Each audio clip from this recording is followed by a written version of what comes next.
Всем привет, мои дорогие друзья! В сегодняшнем видео мы вместе с вами приготовим торт, который я назвала «Фантазии уходящего лета».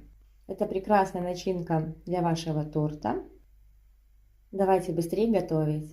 Для бисквита мне понадобится 4 яйца. Общий вес яиц у меня 210 граммов. Соединю их с солью и сахаром. Сахара у меня 250 граммов. Взобью с помощью миксера на высокой скорости в течение 7 минут. Добавляю чайную ложку ванильного экстракта, можно заменить ванильным сахаром. Вливаю 110 граммов теплого молока и 40 граммов растительного масла без запаха. Перемешаю до объединения.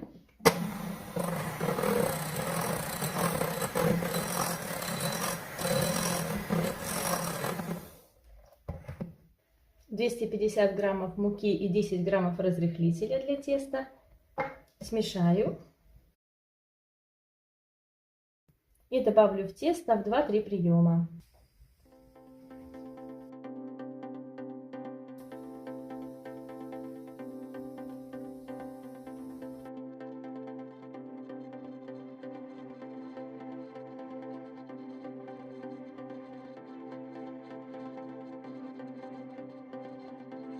Как только вся мука вмешается, больше вымешивать не нужно.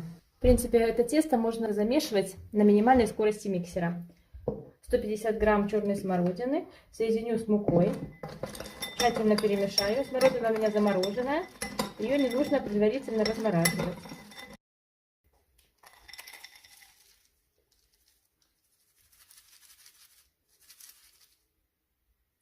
Избавлюсь от лишней муки. Введу в готовое тесто 30 граммов кипятка. Осторожно перемешаю и сразу же перелью формы. Выпекать буду в двух формах диаметром 21 сантиметр. Тесто можно взвесить на весах и разделить поровну, можно разлить на глаз. Посыпаю черной смородиной.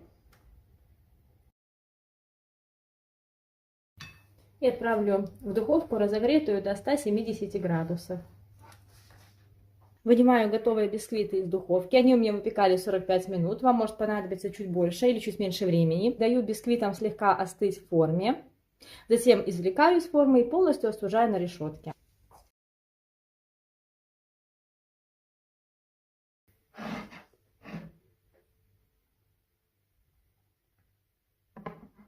Полностью остывшие бисквиты заверну в пищевую пленку и оставлю в холодильнике на часов 6-8, чтобы бисквиты охладились и их было легче нарезать.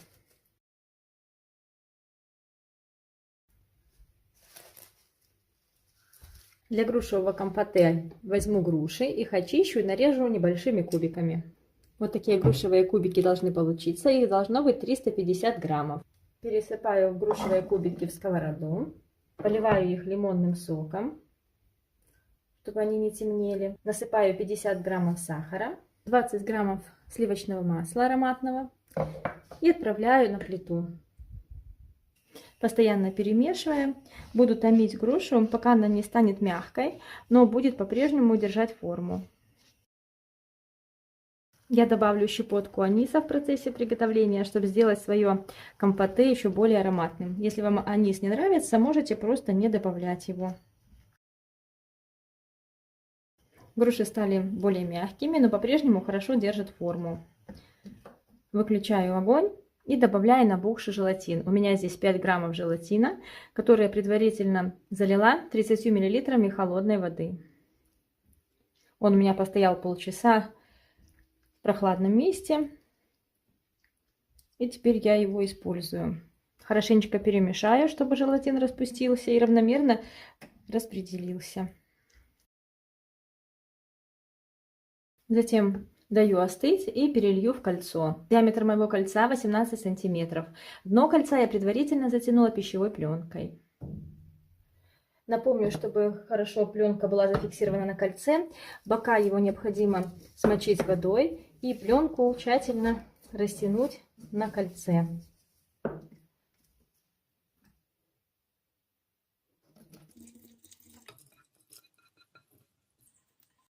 Равномерно распределю груши по всей поверхности. И сразу же отправлю в морозильную камеру, чтобы компоте быстро застыло и не подтекало из формы. Мое грушевое компоте хорошо охладилось. Смотрите, какое оно получается замечательное. Извлеку компоте из формы. Для этого можно прогреть бока формы феном или газовой горелкой. Можно осторожно пройтись тонким острым шпателем или ножом вдоль бортика формы.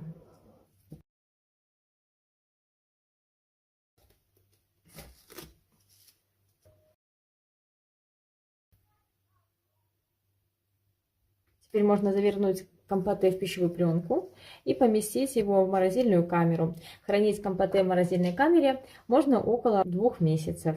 Если вы хотите использовать его в торте прямо сейчас, можно это сделать, но чтобы легче его помещать в торт, можно также его чуть-чуть слегка подморозить, чтобы оно не развалилось. Хотя, в принципе, оно и так достаточно хорошо держит форму.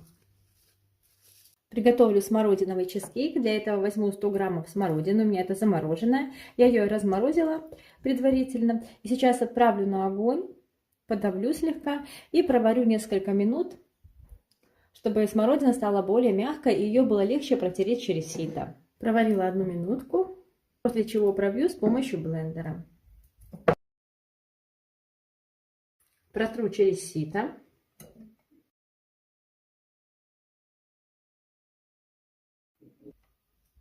Отставлю смородину пока в сторону. 250 граммов крем-чиза размягчу на низкой мощности в микроволновке, чтобы он стал мягче. Смотрите, не перегрейте его. Всыплю 75 граммов сахара. Тщательно перемешаю. 1 яйцо и 1 желток взболтаю с помощью вилки. И частями введу крем-чизу.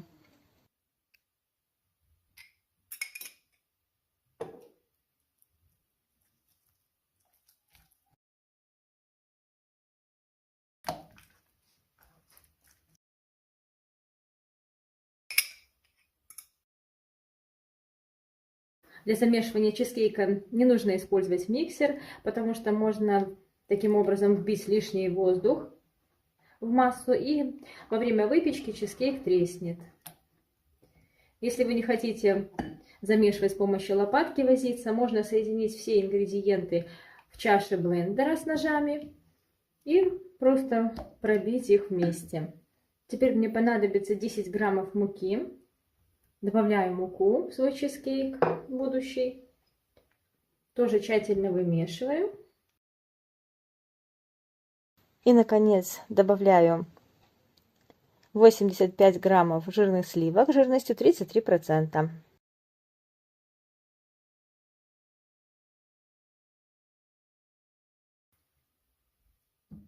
Смородиновое пюре, заранее которое мы подготовили. Какая красивая масса получается.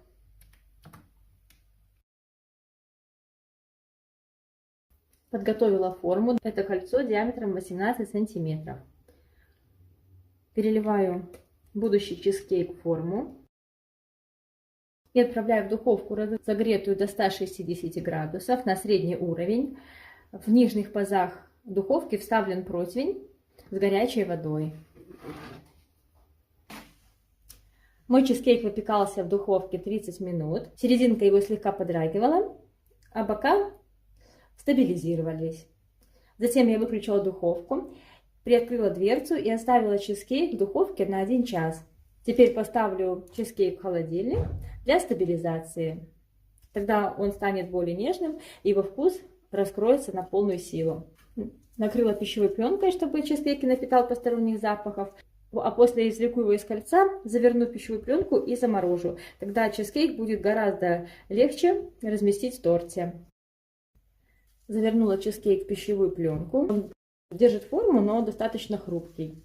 Поэтому осторожненько помещаем его на доску и отправляем в морозильную камеру. В принципе, его можно уже в таком виде поместить в торт. Но в замороженном виде это будет сделать гораздо проще. Пол-литра молока доведем до кипения. Тем временем соединим 2 яйца, 185 граммов сахара и 45 граммов кукурузного крахмала. Все очень тщательно перемешаем с помощью венчика в однородную массу без комочков. Затем я добавлю чайную ложку экстракта ванили. Вы можете добавить ванильный сахар или в крайнем случае ванилин на кончике ножа. Закипевшее молоко вливаем в подготовленную массу.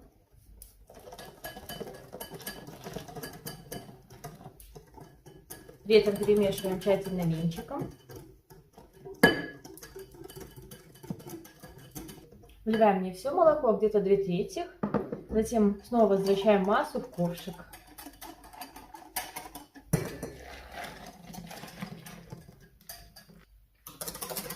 И снова отправляем ковшик на огонь.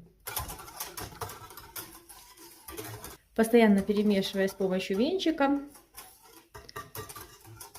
Дождемся того момента, когда крем начнет густеть. Крем начал густеть, я снимаю его с огня и тщательно перемешиваю. И затем снова возвращаю на плиту и проварю после закипания в течение 40 секунд.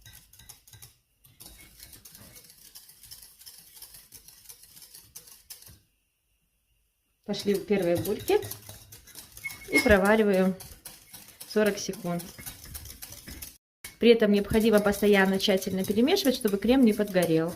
Проваривать обязательно, чтобы заварился крахмал, иначе в противном случае крем будет пахнуть крахмалом, и он может разжириться после остывания.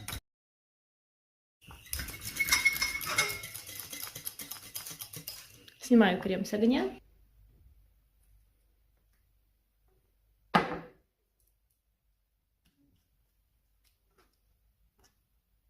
Сразу же процеживаем крем в другую емкость, накрываем его пленкой в контакт и оставляем остывать до комнатной температуры. 180 граммов мягкого сливочного масла жирностью не менее чем 72,5% взобью до пышности и посветления. Добавляю остывшую до комнатной температуры заварную основу понемножку.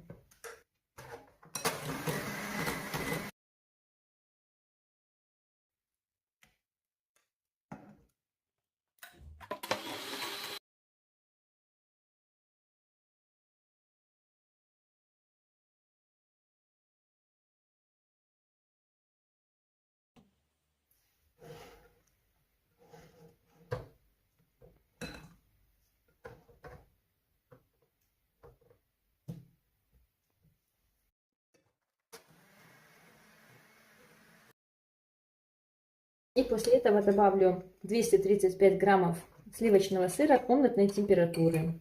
Снова все тщательно перемешаю, и крем готов.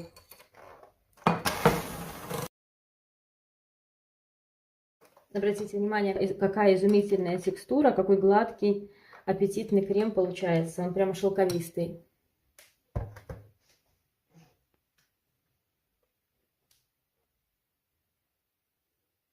Бисквит с черной смородиной я разрезала пополам. Каждый корж. Получилось 4 коржа.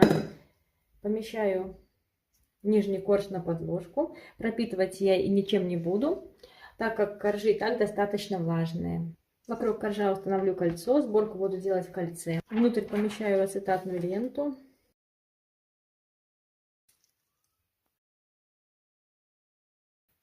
Помещаю смородиновый чизкейк внутрь формы.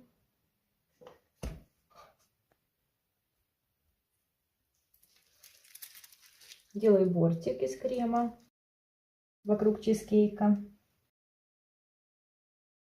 Затем тонкий слой крема сверху нанесу.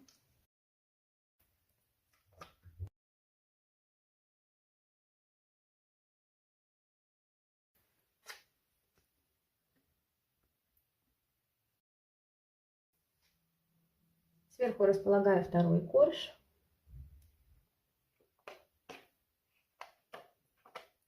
Если вы хотите, вы можете пропитывать коржи, если вы любите более влажные торты. Пропитать здесь хорошо было бы простым сиропом с добавлением, допустим, какого-нибудь нежно-смородинового ликера. Крем получается достаточно нежным.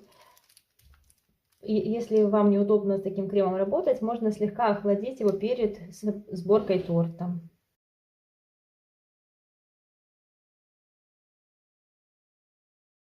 Бортики из крема помещаю внутрь грушевую прослойку и сверху нанесу тонкий слой крема. И последний корж.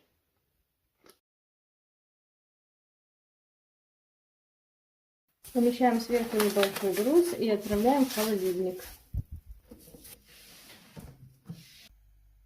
Торт хорошо охладился, простоял ночь в холодильнике. Сейчас посмотрим, какой он получается в разрезе.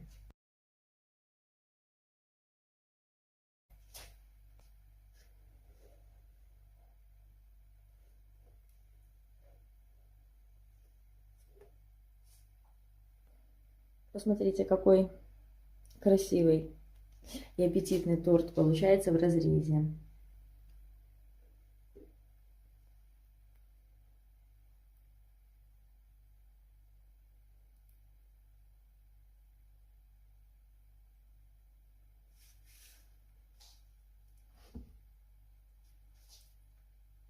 Прекрасная начинка для вашего торта.